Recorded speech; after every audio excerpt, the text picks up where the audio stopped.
सर्वसामान्यांच्या रोजच्या जीवनातील अविभाज्य भाग असलेला पाव येत्या 24 डिसेंबरपासून बदलापुरात महागणार आहे।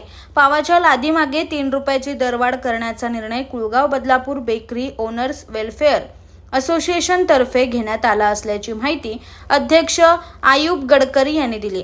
गेल्या काही दिवसात खाद्यतेलापासून किराणा मालापर्यंत सर्व जीवनावश्यक वस्तूंचे भाव वाढले आहेत। त्याची झळ बेकरी व्यवसायाला बसल्यामुळे आता पावही महागणार आहेत। बदलापुरात येत्या 24 डिसेंबरपासून ही भाववाढ लागू करण्यात येणार आहे। त्यामुळे 24 तारखेपासून 8 पावांच्या एका लादीसाठी 20 ऐवजी 23 रुपये मोजावे लागणार आहेत।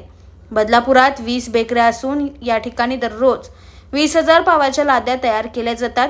तेल, तूप, साखर आणि मैद्याचे दर वाढल्यामुळे पावाचे दर वाढवण्याचा निर्णय घेण्यात आलाय। तर वाढत्या महागाईच्या निषेधार्थ सोमवारी बदलापुरातील सर्व बेकरी बंद ठेवण्याचा निर्णयही घेण्यात आलाय। तर बेकरी व्यवसायात लागणारे सर्व पदार्थ म्हणजे उदाहरणार्थ मैदा, साखर, तेल, तूप इत्यादी वस्तूंची भरमसाठ वाढ झालेली आहे। त्यामुळे बेकरी व्यवसाय सगळे तोट्यात चालू आहेत। आज महिनाभर आम्ही तोट्यातून नुकसानमध्ये चालवलेले आहेत।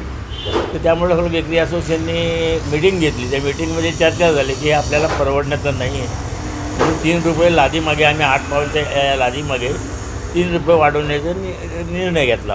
आणि त्याकरता आम्ही एक दिवस 23 तारखेला सोमवारी बंद सर्व बेकऱ्या बंद करून सरकार म्हणजे सरकारचा निषेध त्या भाववाढीच्या याच्याबद्दल निषेध करतो। Bureau report AB fast news Badlapur.